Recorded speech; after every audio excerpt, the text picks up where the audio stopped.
Good morning. Welcome to Radio Express. News reading by Anakha Saju.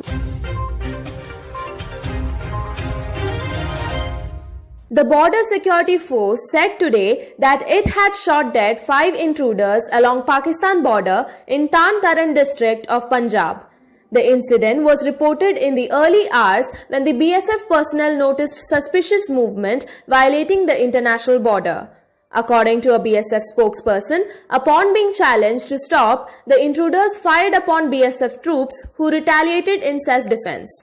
Consequently, 5 intruders were shot. Intensive search operation is underway. The officials said that 1 AK-47 rifle and 2 pistols were found on the intruders. Pakistani Rangers violated ceasefire by resorting to unprovoked firing and mortar shelling along the international border in Katwa district of Jammu and Kashmir, officials said today. The ceasefire violation in the border outpost Karol Matna area of Hiranagar sector started at 11:30 p.m. on Friday, prompting strong and effective retaliation by the Border Security Force. According to officials, the cross-border firing between the two sides continued throughout the night and ended at 4:40 a.m. today. There was no report of any casualty or damage on the Indian side, they said. Launching a fresh attack on the Narendra Modi government over the Rafale fighter jet deal, former Congress President Rahul Gandhi said in a tweet that money was stolen from the Indian exchequer in Rafale. Citing sources in the Office of the Comptroller and Auditor General, the report claimed that information regarding offset contracts were not shared by the Ministry of Defense. Truth is one, paths are many, the Congress leader tweeted, quoting Mahatma Gandhi.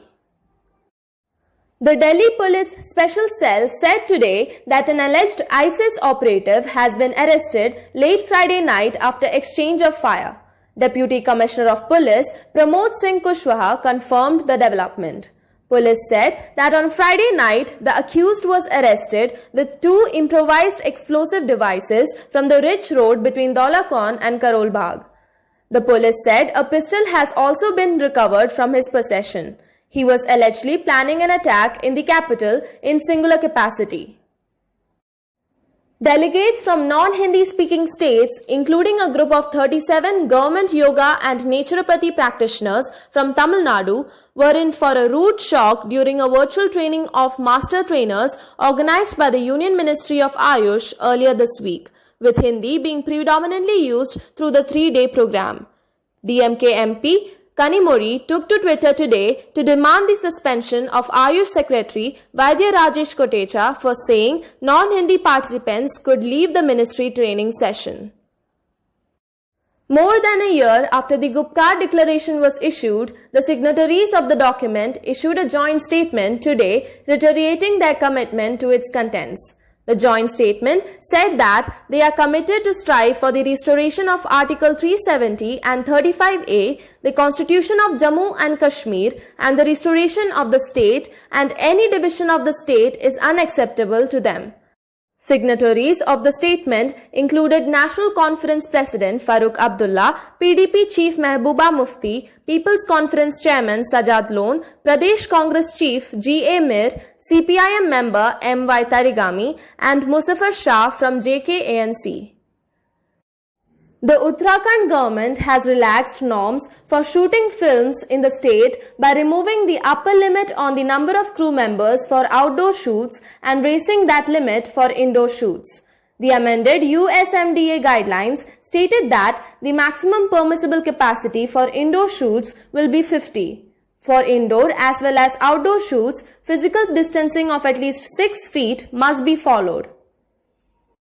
As Sino-Indian relations remain tense following lack of progress in talks on resolving the border situation in Ladakh, the government is placing visas for persons connected to certain Chinese think tanks, business fora, and advocacy groups under the requirement of prior screening or clearance.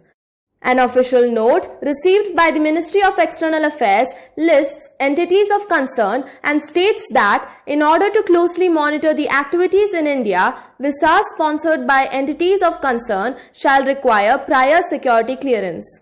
The clearance in such cases will be given by the government in Delhi. Thank you for being with us.